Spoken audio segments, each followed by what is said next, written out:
Hey guys, I hope you're having a good week. And today I've just got another fitness tip for you. And I just want to talk to you a little bit about warming up and why you need to warm up. And a lot of people, they don't necessarily like to do it. They kind of want to half-ass their way through it or just kind of go through it quick and get into their workout and things like that. But the workout really goes a long way.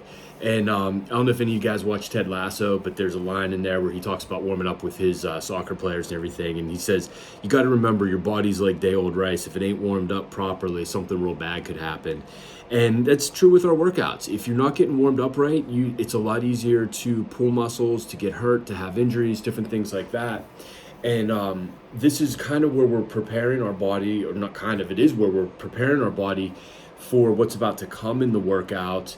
And also any movement issues, tightness, tight muscles, things like that, we're working on addressing those. And for a lot of people who sit all day just in a chair at their desk and things like that, there's a lot of postural things with the shoulders being pulled forward, the hips being kind of pulled underneath or tilted underneath, and the glutes not activated and all that sort of stuff. So this is a time where we work on activating that, and by getting those warmed up and activated, it puts our body into a better postural alignment for better movement, to prevent injuries, and then just to move and be healthier day to day and everything like that too. So this is where we address some of that stuff.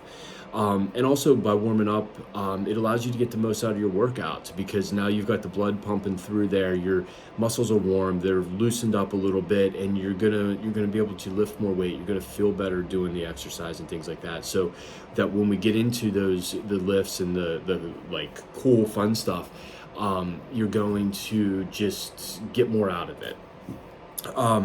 So we like to have about 6 components in our warm-up, and the first one's foam rolling. And again, a lot of people don't do this, they'll skip it, but 3 to 5 minutes of just rolling on the foam roller, it's going to loosen up muscle tissues. It's going to force blood into the muscle so that we get a better stretch when we start stretching and warming up there as well too. And also if there's any like muscle adhesions, it tends to loosen those up. I know research-wise and statistically it doesn't show that it does that. However, by doing it regularly, you find that you do get looser and you move better than when you don't do it. So that tells me that it is doing something, even if we can't statistically find it through research. It is doing something. From there, we'd like to address hip mobility and hip stability. Again, this is related to posture. Most people, they have their pelvis tilted under. So we want to stretch out the hip flexors on the front of the pelvis, and we want to wake up those glutes on the back. And that's going to put us into better posture alignment. It's going to keep our low back healthier, things like that. From there, we go into our T-spine with stability and mobility. So this is our upper back and our shoulders. Again, a lot of people, the shoulders get rounded forward, so we want to get those pulled back. By doing some time here, again, we're just getting into a better position there, getting our body feeling a little bit better. Then we get into some core engagement. Again, a lot of people's cores are weak. They're kind of shut off all day, again, from sitting, so we turn that on a little bit.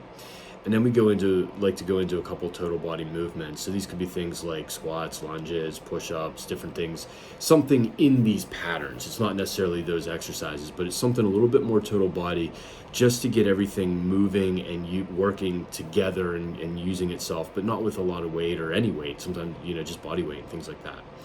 And then the last part is our central nervous system excitation. So this, you guys probably are familiar with it. We call it jump, throw, carry.